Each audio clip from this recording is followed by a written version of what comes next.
I truly believe that unless each individual leader is willing to look at themselves and look at their own behavior, they're not going to be able to drive change. You start with how you're showing up, and you really have to be brave with that, because we are not perfect. None of us are perfect, and we're not going to be perfect. We are all works in progress.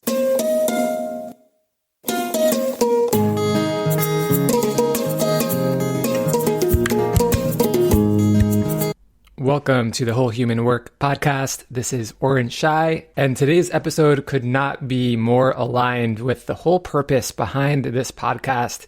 When I started this thing, it was not for some deep desire to have a podcast and be able to listen to myself on Spotify. I truly felt compelled to address the severe lack of readily available examples of people who are leading in the world in a way that is more embodied, that is more grounded, where they are taking responsibility for their nervous system in the workplace and demonstrating what that means. What can that result in? And our guest for this conversation is the best example I could hope for of somebody who has not only ideas, but also lived experience showing up in this whole human way, and very tactical perspectives and advice as to how you can do the same. Minette Norman is the co-author of the Psychological Safety Playbook, Lead More Powerfully by Being More Human. As soon as I encountered her work on LinkedIn, I knew I've got to learn more about her story and find a way to share it with you all. It just so happens that Minette's second book, The Boldly Inclusive Leader, just came out last week. So please check that out. You'll hear us refer to it during our conversation. And for the formal stuff, Minette is an author, speaker, leadership consultant who's previously spent decades leading global technical teams in the software industry. And if you're thinking, well, my work's a little bit different, we're kind of distributed, Minette has extensive experience leading internationally distributed teams and has proven that when groups embrace diversity in all of its forms, breakthroughs emerge, innovation accelerates. And unlike me, where I kind of have to tell you to take my word for it, Minette has been responsible for influencing more than 3,500 engineers globally in her last role as VP of Engineering at Autodesk. She has walked the talk of what it really means having that operational excellence in place while nurturing a collaborative and inclusive culture. Minette is a keynote speaker on topics of inclusive leadership, psychological safety, collaborative teams, and empathy. And we are so fortunate to have her with us today. One thing that I definitely do want to bring into this conversation is your very unique trajectory into this work and speaking and writing about inclusive leadership.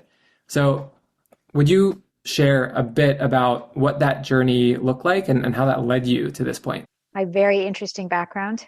Yes. Happy to share my very interesting background, and probably not the typical background you'd think of as someone who ended up in tech leadership. I went to university and studied drama and French, which already is, people go, really?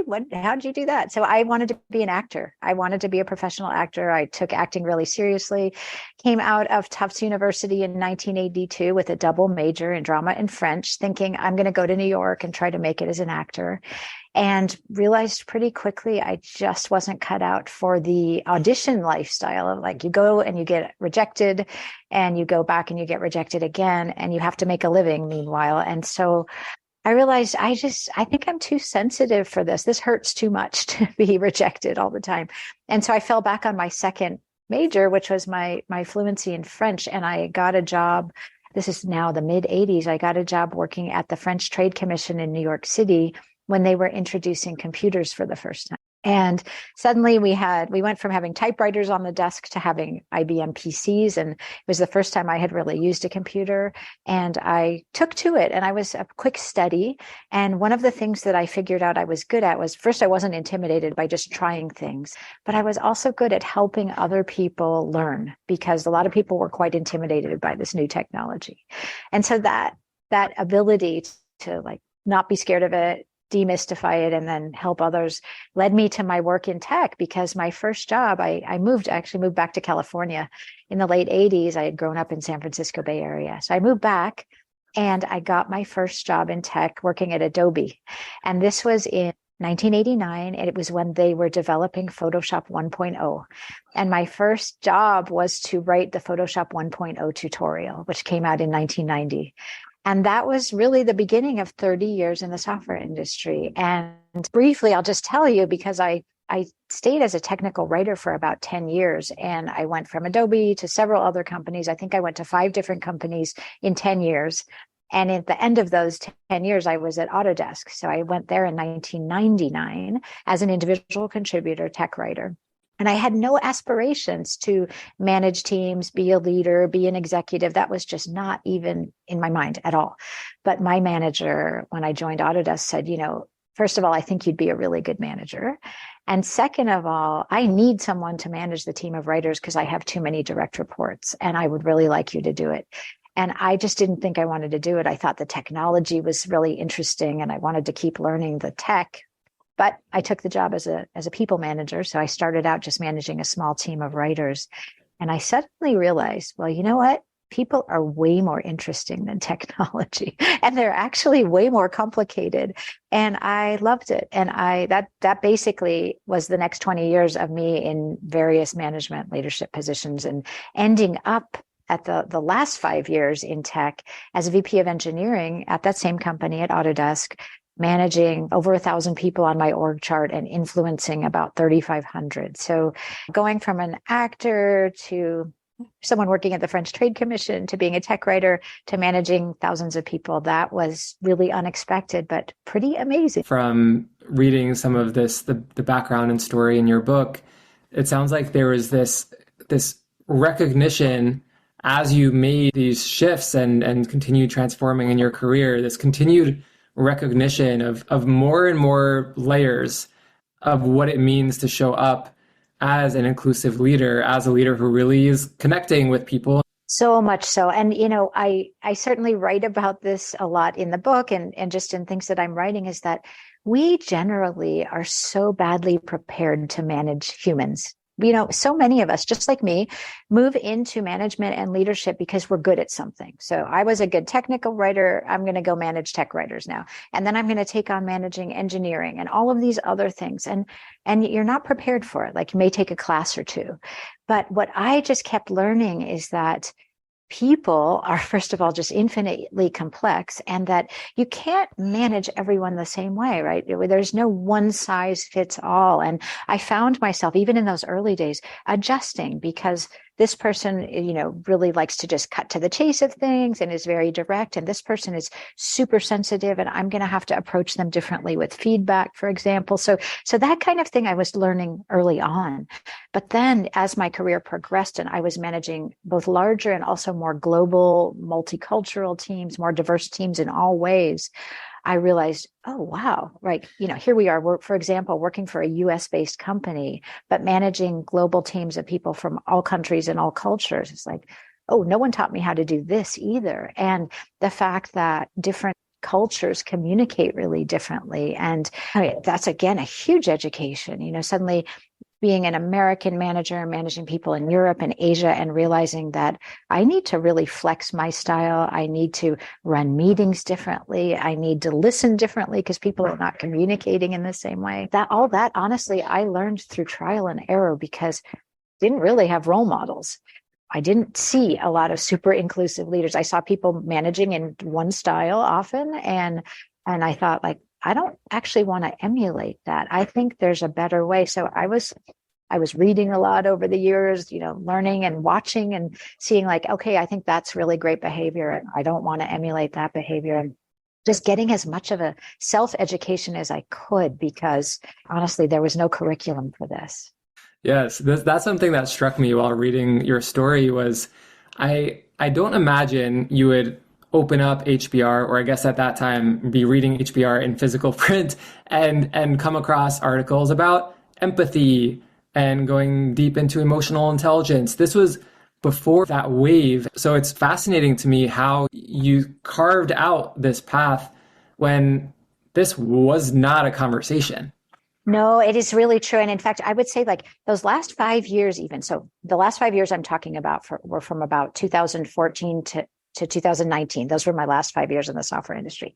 And during that time, as I was leading engineering, I put on this big engineering summit every year, and I would give a keynote. And I decided during that time that each time I gave a keynote, it wasn't going to be about a technical topic, because there were plenty of people who could do that better than I could. And so I picked a different aspect of our culture that I wanted to explore in a keynote. And the first one was about collaboration and really like listening to one another and, in a way to understand.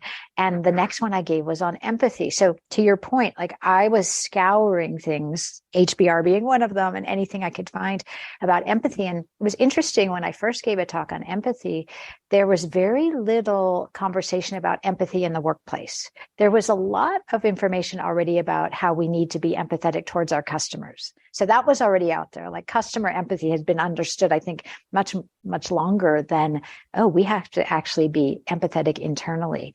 And I discovered something, and it must have been the early days, because now it's been out for 8 years. So I might have discovered the first version of it. There's something called the State of Workplace Empathy Report that comes out now every year. And it was, I think, the first one I found. And so that was like, oh, someone cares about this and I can learn from this, right? So I didn't want to make this up. I was always looking for material.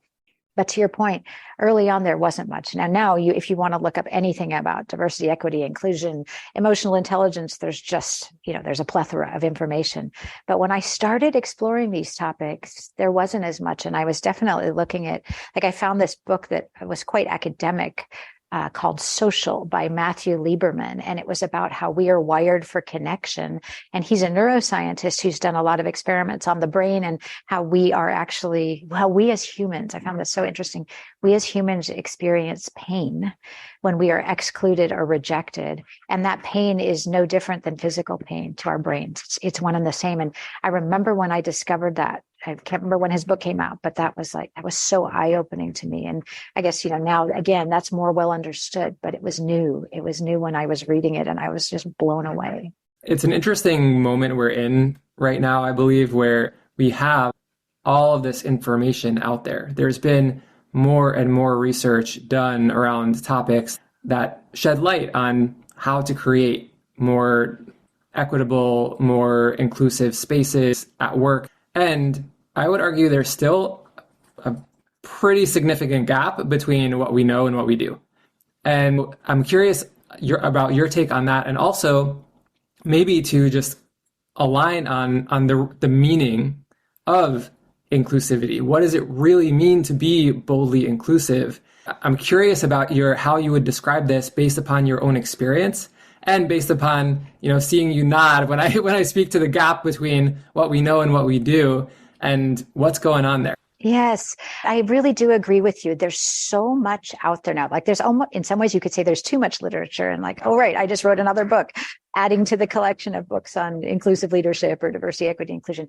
And yet I do think there is this gap because what I see is that a lot of people get overwhelmed by the amount of material out there and the fear of, I'm going to get this wrong, and they get paralyzed. It's really easy as a leader to say, like, I'm afraid of doing something wrong. And so I'm just going to be really cautious and not do anything. And I think that's one of the reasons for the gap in, yes, there's all this information, but our behavior is not necessarily aligning. But to your question about what does it mean to be inclusive and to be boldly inclusive with the qualifier that I put on my book. So, basically, I think that being inclusive means that everyone in your organization feels that their voice is welcome. They are seen for who they are.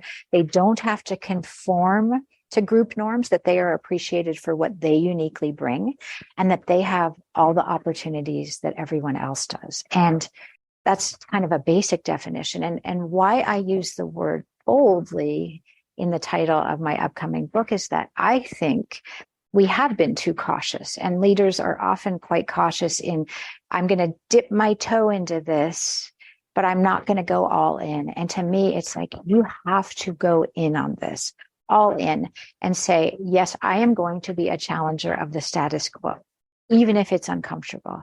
I am going to speak up for those who do not have a voice, and I'm going to raise up the voices who may be unable or uncomfortable speaking up. And I will do that because I know it's the right thing to do, even if it's going against the tides. I think that's the only way we make these changes, because Let me share something someone has asked me, because I had a 30-year career in tech. Someone not that long ago said, "Oh, it must have been like, ancient history, 1989 in tech. I bet it was really bad then being a woman." I'm like, about the same as it is now. I mean, things have not evolved that much in those decades since we really got started in this tech industry. Of course, we're much more aware of these things. Like, certainly, we didn't even know the words diversity, equity, and inclusion in 1989.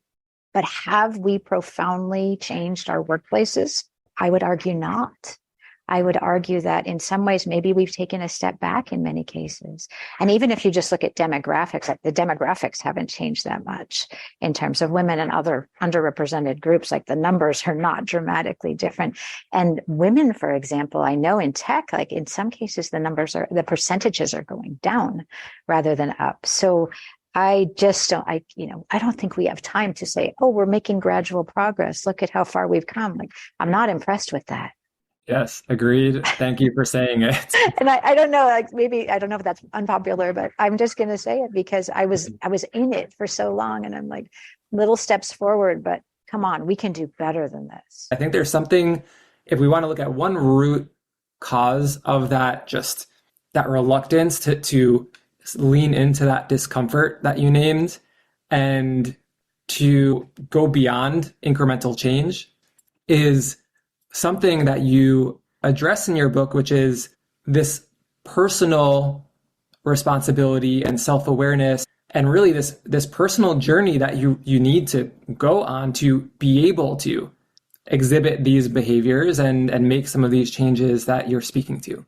I think that's really true. I truly believe that unless each individual leader is willing to look at themselves and look at their own behavior, they're not going to be able to drive change. Because when you think about, I mean, sort of the order of events that I look at is that you lead a team, maybe a large team, maybe a small team. You start with how you're showing up, and you really have to be brave with that, because we are not perfect. None of us are perfect, and we're not going to be perfect. We are, what I say in my book, I think probably too many times, but I say we are all works in progress, because I think that's a useful mindset to have, is that I'm not going to be perfect, whether I am the CEO of the company or a first line manager, but I'm willing to learn, and I'm willing to put myself out there and be vulnerable and admitting that I don't have all the answers. I'm learning. We're learning together, and I'm going to try to do better here. And then you can really change the culture around you, change the team behaviors, change the norms.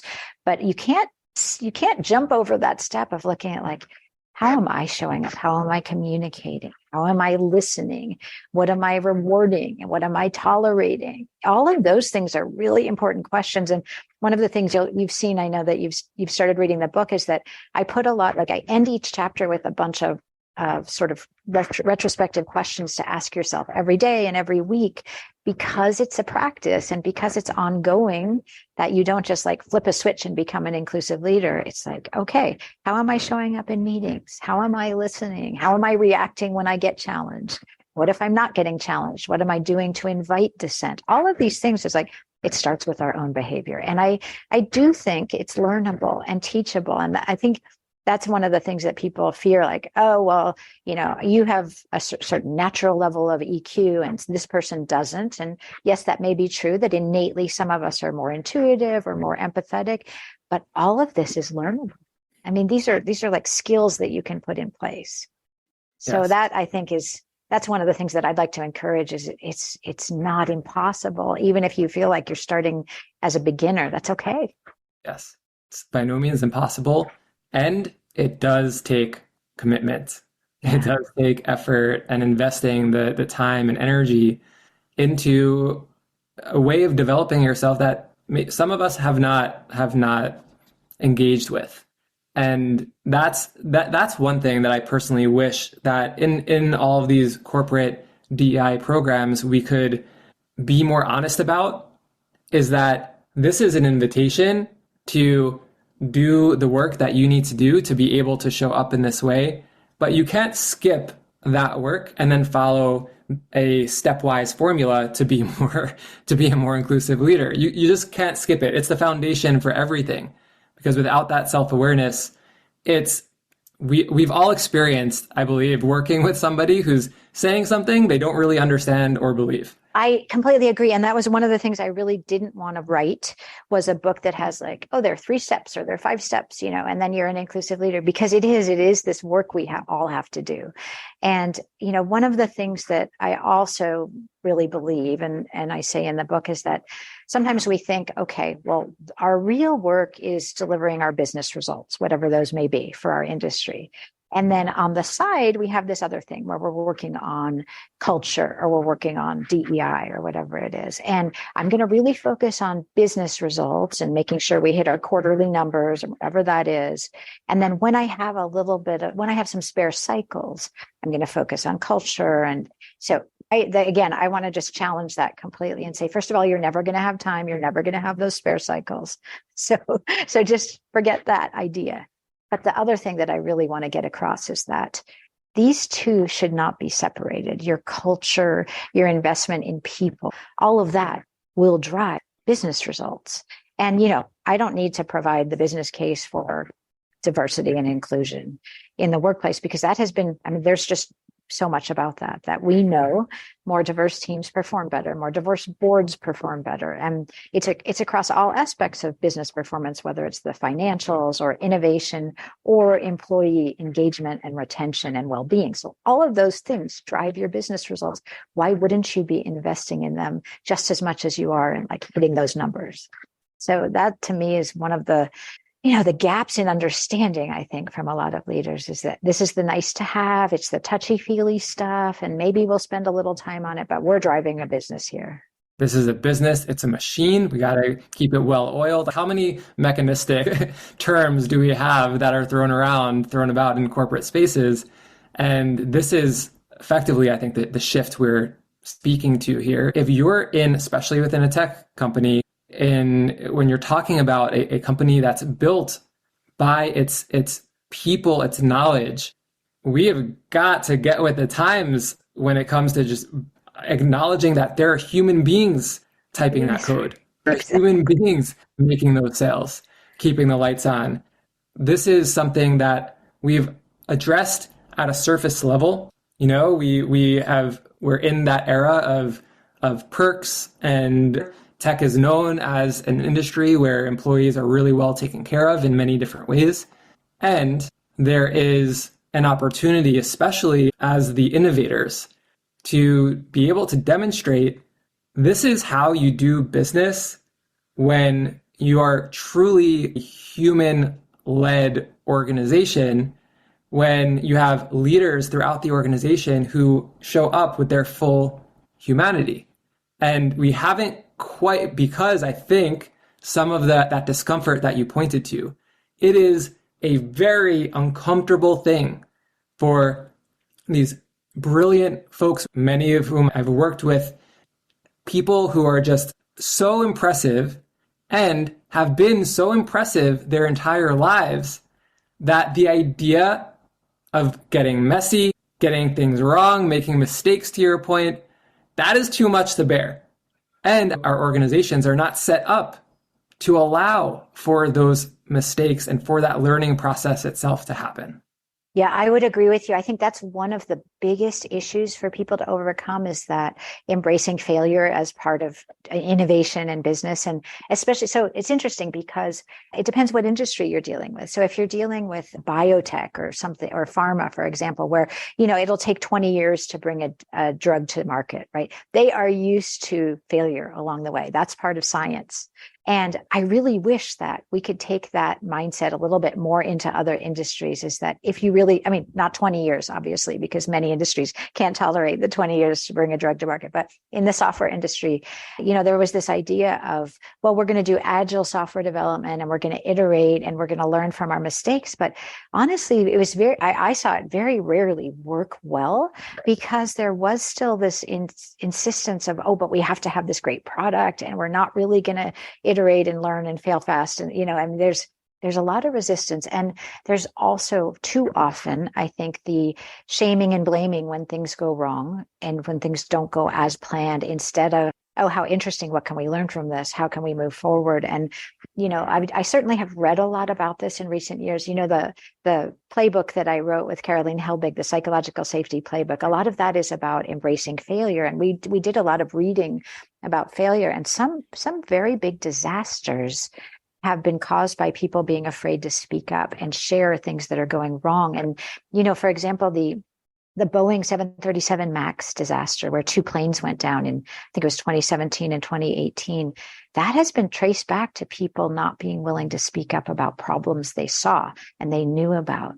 And so this is where I feel like if we could create these cultures where we can talk about what's going badly openly without shame, then we can avoid the really big failures and instead learn it, iteratively, which is what we always wanted to do when we talk about like agility. But instead, there's still the stigma of, oh, we can't point out what's really happening here.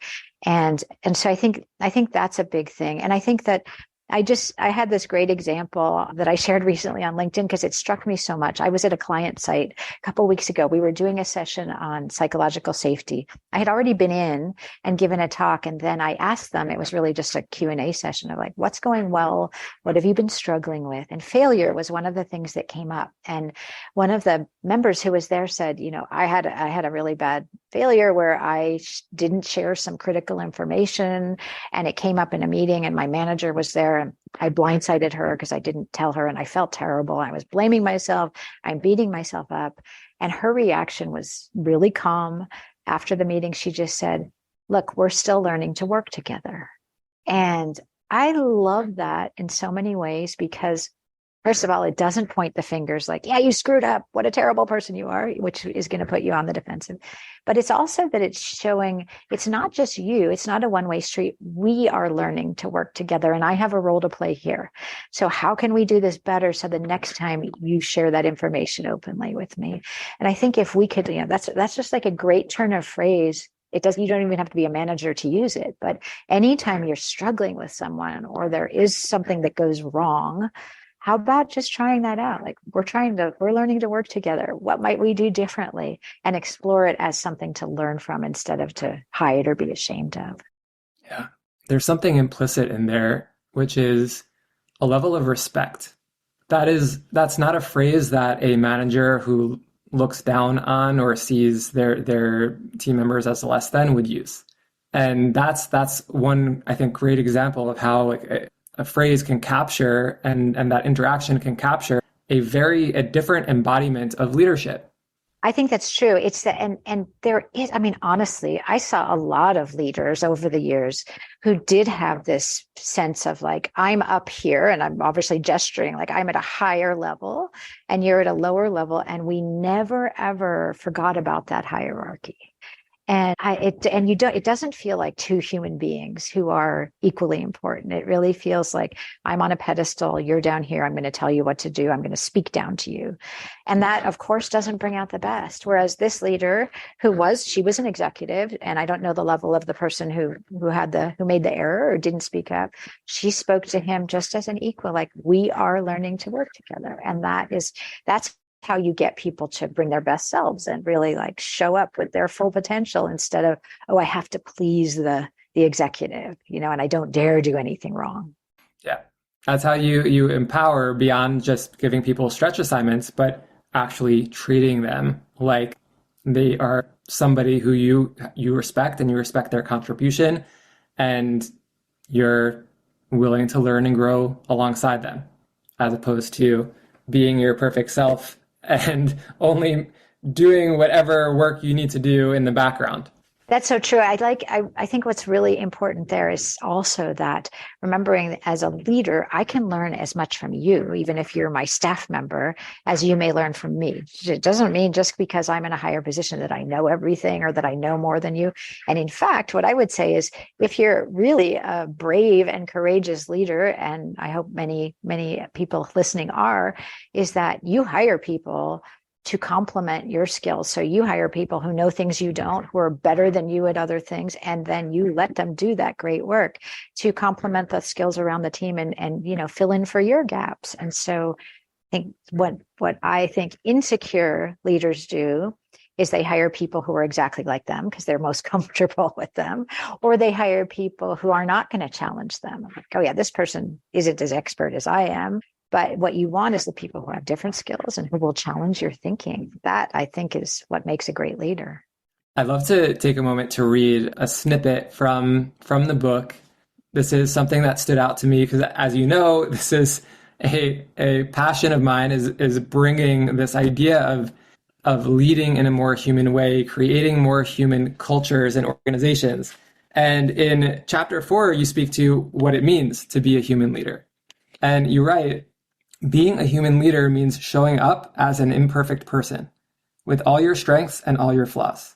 It means being in touch with your emotions and using emotions as data that helps you process information. Being a human leader means inviting other perspectives and letting go of the need to be right. And this is a really tangible description of something that I think many of us can make out to be a bigger or a softer or I don't know, more ambiguous, fuzzy idea, where we're speaking to a way of being that it doesn't just show up in your work.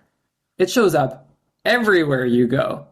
The degree to which you're willing to bring your full self, including the polished parts and the not so polished parts.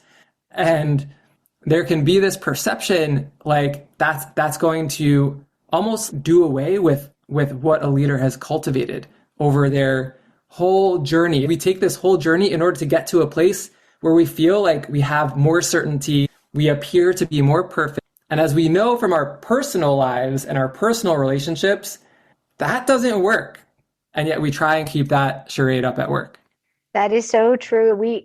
That's the thing, is that we do think, and I think it's just the traditional models of leadership that have been around us, that you do have to show up with this facade. Like, you come to work and you put on your facade of, I am now a leader and I know everything and there are no chinks in the armor here. I'm fully, protected. And what my challenge is that that's not actually how people want their leaders to show up. They want to see human beings. Right? That's how we connect. We connect to fellow humans, and seeing someone who doesn't have all the answers, that's actually someone you're going to trust more. Now, I do recognize also that there's a balancing act. And I think this is where some people struggle, is like, how vulnerable am I supposed to be? Am I supposed to share everything about my life? And I really want to caution, no, right? You don't want to say everything about it, because you can actually go too far and make people uncomfortable when you start sharing like super personal things that probably are inappropriate to share at work. But, you can start small. You can start by admitting just a mistake that you made, or a decision that you thought was the right decision that you had to revisit. And yeah, I think that's something I write about at some point in the book, is that we think that once we make a decision as a leader, we must commit, move forward. And yes, we do want to try to always do that.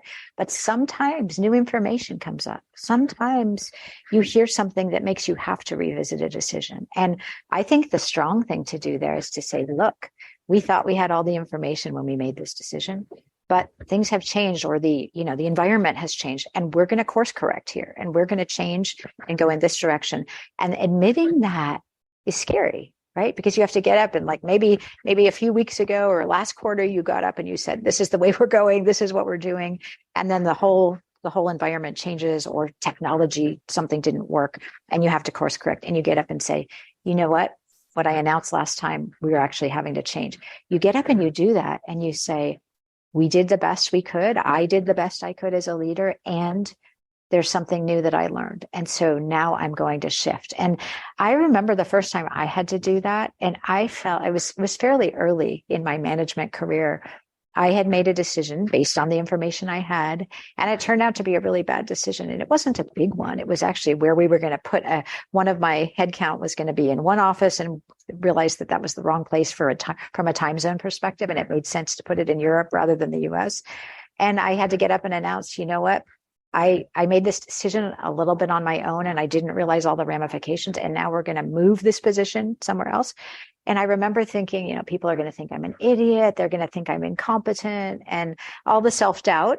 And instead, people were like, I really appreciate that you changed your mind about that because it makes so much more sense. And I think that they respected me more for changing my mind. But at the moment, I felt like, oh gosh, this shows I'm a failure. So I think that's where we underestimate people around us, that they recognize humanity, they recognize imperfections as not as something bad, but as something that they could actually respect. As a leader, you can give permission to others to show up in that way by modeling it yourself. And I know I've done a fair amount of poking at like the current state of leadership and all the ways in which it could be more human. And I think it's important to address what's behind some of those thought loops that were happening for you in that moment. These things that come up for us when we have this block when it comes to speaking more freely, being more transparent. I like to speak about this as prioritizing connection over control. We're very well trained in terms of our control muscle. And that does a great job of keeping our ego safe and of helping us feel like we have a sense of stability. But it's a delusion. And if we're going to make a change there, I think it's helpful to recognize, why do I have these patterns? Why is it so hard for me to demonstrate something like you just described there, Minette? And this is a deeply ingrained cultural pattern. This is a collective thing. This is not just about somebody who's listening as a leader who's feeling like, oh, I'm really behind here. This is something we all have to move through, going back to that idea of our individual journeys, where we've been conditioned that people who are smart don't give the wrong answer when they raise their hand in class. People who have all their stuff together, are organized, don't forget about a time zone difference, for example. Like, these are things that are deeply ingrained in us. And as we explore in somatic work, it's even at the level of the tissue. Like, this stuff goes deep. So I'm curious what your thoughts would be just about that. And I guess in service of, for one, accessing some more compassion for ourselves and where we're starting, and also recognizing we are not alone by any stretch. We've just done a really good job hiding this from each other. That is so true. We are, I think you're right that this goes down to a cellular level, that this is, I think it's our biology, right? Our brains are here to protect us and keep us safe. And anything that seems risky to us is something we want to avoid. And so, for example, it feels as a leader much safer to be fully in control, control, as you said, control versus connection. Control, like, I am going to say all the right things, do all the right things, because that's going to keep me out of danger. But if I am going to expose that I don't have all the answers, or even optimize for connection with others and with other humans, you never know what's going to happen, right? For example, like, let's just take something. You're a leader and you're holding a meeting and you have a presentation. You can control your presentation. You can control every word you say. You can control what's on your slides. And then you get to the Q&A and you have no idea what anyone's going to throw at you. And you've lost control completely. And you're now connecting with this audience. And this is where I've seen actually leaders fall down so badly, because they couldn't control it and they couldn't even control their reactions. So if, for example, someone in a meeting asks you a challenging question you're not prepared for, what happens often is that especially if it puts them on the defensive, is they lash out at the person who asked the question, destroying the connection right then, and shaming the person and signaling to everyone that they are not inclusive and they're not creating a safe environment. But you still have, this is where I think this illusion of control is an illusion, as you said. But this is where self-awareness comes in. Let's say in that same scenario, someone asks you a really challenging question. You're up in front of 1,000 people and they ask you a question that makes you uncomfortable. You do have a choice on how you want to respond. That whole thing about reaction versus response, and that we can't necessarily control our brain's reaction, that put me on the defensive and my heartbeat is racing. But instead I can take a breath and I can say, wow, thanks for that question. And I don't even have a great answer to it. And that calms you down, right? In that moment, you've calmed yourself. You know all this work, obviously. This is the body, like the breath, and just like my brain is now coming back online. And if maybe I don't have the answer and I can say, I want to get back to you on that. Or I can say, can I have a little bit more time to think about that? Or does someone else in the room have an answer to the question, and invite someone else in? All of that is in your control, but you have to be aware enough that yes, you've lost control of the room because you don't know what's coming at you, but you do get to decide how to respond. And I think if more leaders, this is actually a lot of the work that I do, and I had to do on myself. Honestly, this is a lot of work I did on myself personally. Is like, I didn't control my reactions very well until I became acutely aware of what was happening. Like, I'm getting defensive and I'm not going to be my best self when I'm defensive. And so hold on, take that breath, pause, and then decide how to respond. That kind of thing is so powerful, and it sounds, it's both hard and simple, right? It's hard to remember and to say like, okay, I am not at my best right now. Let me not speak for a moment. But it's simple because it really does just take a breath, a pause, and then you can actually decide how you do want to respond. So yeah, this whole idea of control versus connection, I think we can reframe it. It's like, we can always be connected, and we can control our responses if we're aware of what's going on with our brain and our body. Yeah. Different than trying to control all the externalities through our behavior, but rather coming back to like our own internal state. And because this is a pattern for many of us, it can be hard to interrupt that pattern. And so that comes back to a notion you brought up earlier around practice, which is a word I notice you use throughout the book, which I'm grateful for, because that is something, and I'm sure you've experienced in corporate learning and development and leadership development spaces. There's a strong desire on the part of many for the prescription. Just give me the thing, give me like forget the 1-day program, give me like the 4-hour program that's going to get all this change to just happen within me. And I'm going to start behaving differently. And recognizing that because we are living, breathing beings in relationship with our environment, we have developed patterning that cannot be changed in a matter of hours, no matter how great that session may be. And that notion of practice, it does require leaning into discomfort over time, consistently over time. And that comes back to the commitment. It does. And I do use the word practice deliberately. And it's honestly, and it's funny that you mentioned these courses like, oh yes, come in for a 2-day training or a 4-hour training. And often I'm brought in for only a 90-minute training. It's like, nothing's going to change with a 90-minute training unless there's follow-up, unless there's ongoing practice. And so I'm certainly trying to get that ingrained in people. But this is honestly, so much of this book came from personal experience and realizing that none of it is possible unless we are willing to commit to the ongoing day-to-day practice of like, some days are going to be better than others. And some days I'm going to react more positively. And some days I'm going to let my, amygdala take over and I'm going to snap at someone and regret that. And hopefully it won't be the end of the world. But one thing that I do love, and that is something I've learned about over the years, is the fact that we can rewire our brains.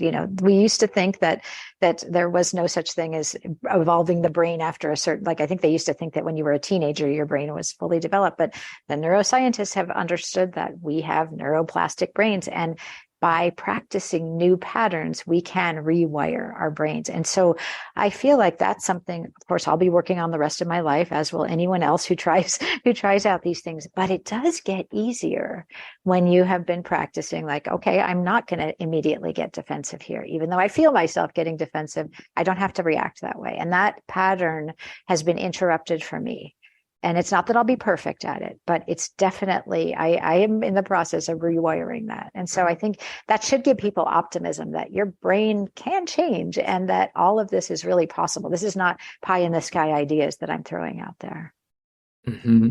Yeah. When you initially jump in the water, that cold might give you a little bit of a shock, but then if you keep jumping into that water every other day, you're going to get used to it and it's going to start to feel good. And it won't be affecting you the same way it did initially, but we have to get over that initial hump. Cold water is never going to be one that I can rewire my brain. I'm a wimp about cold water, but there are other things that I have been able to change. Fair enough. Fair enough. So, Minette, one thing I ask all guests to share is, in the spirit of practice, is one practice or method or something that you do that supports you in showing up in this more fully human, fully you way, in a grounded way, in a present way, in a way that you aspire to. I think what keeps me the most grounded is I'm a big walker. And I walk like almost every day. I'm a big hiker, but I don't even have to go out for a hike to ground myself. I can just go out on a walk around my neighborhood. And what I do, I try to do this all the time, because what I find is if I am sitting at my computer, and we all know sitting is bad for us anyway, but even if I'm standing at my computer, just having technology in front of me is not always going to give me my clearest thinking. And especially when I'm struggling with something, or I'm stressed, or I'm upset, or I'm processing something, I find that every time I go for a walk, it's both the physical activity, but it's also just being outdoors, that it changes my brain. And I often have the breakthrough ideas that I couldn't get sitting in front of my screen. They come to me when I'm out walking. And so walking is something that I think it does ground me. I'm on the earth, I'm walking, my feet are touching either the dirt or the concrete. And it does, it connects my brain and my body and my heart and all of that. And it definitely helps me emotionally, and then intellectually, it helps me work through problems too. Often I remember when I was working on this book, and I basically assigned myself time to write every day while I set myself a deadline to get the manuscript done. And I had like 2 or 3 blocks of time. And, some of those 2 or 3 blocks of time, I didn't get as much writing done as I wanted. Get up, go for a walk, and often like, oh, I know what I'm going to do next.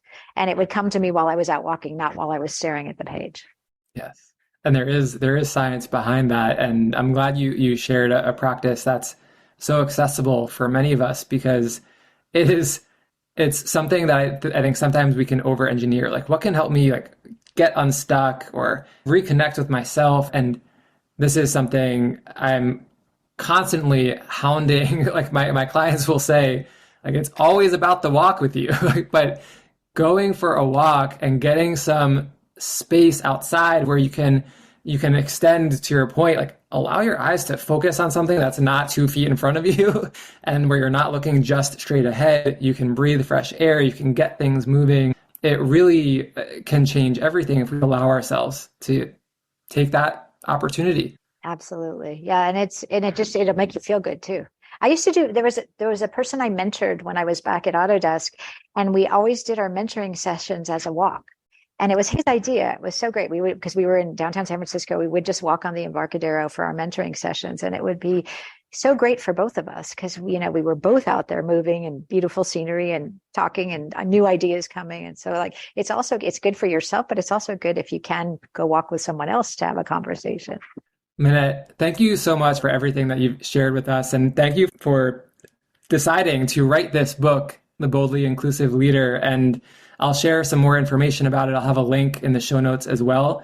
Where can people find more about you, about your work, or get in touch with you?